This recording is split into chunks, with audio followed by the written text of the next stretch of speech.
காட்டுப்பன்றி, யானை, புலி இதெல்லாம் அக்கிரமம் பண்ணுது. இதெல்லாம் விவசாயிகளுக்கு பாதுகாப்பான விஷயத்தை சொல்லாம மற்றபடியெல்லாம் சொல்லி எங்களுக்கு என்ன பிரயோஜனம் இருக்கு?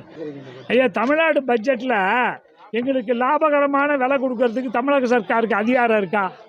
ஏன்னா ஏமாற்றலாம். ஸ்டாலின் ஐயா என்கிட்ட சொல்லலாம், என்ன சொல்லலாம், 4000 கரும்பு தரேன், ஏன்னா 200 300 ஏற்றி கொடுக்கலாம். இப்போ 8100 கொடுக்குமா? மோடி சொன்ன 8100 கரும்பு கொடுத்துட முடியுமா? மோடி சொன்ன 5500 நெல் கொடுத்துட முடியுமா?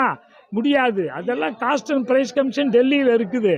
இந்த பட்ஜெட்டில் இவங்க சொல்லியிருக்கிறத எங்களுக்கு தடுப்பணை கட்டுவதை பற்றி சொல்லியிருக்கணும்.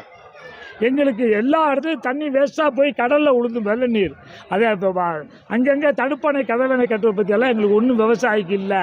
அதே போல் விவசாயிக்கு இந்த 100 நாள் வேலையை பற்றி சொல்லியிருக்கணும். அதே போல் அவங்க பன்றி, காட்டுப்பன்றி,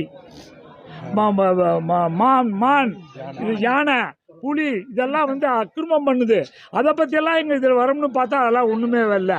இதெல்லாம் விவசாயிகளுக்கு பாதுகாப்பான விஷயத்தை சொல்லாமல் மற்றபடியெல்லாம் சொல்லி எங்களுக்கு என்ன பிரயோஜனம் இருக்குது? அதையும் சொல்லணும்ல. பாதுகாப்பான விவசாயிக்கு எங்களுக்கு பாதுகாப்புக்கு ஒன்றுமே சொல்லிங்கிறது தான் வருத்தமே.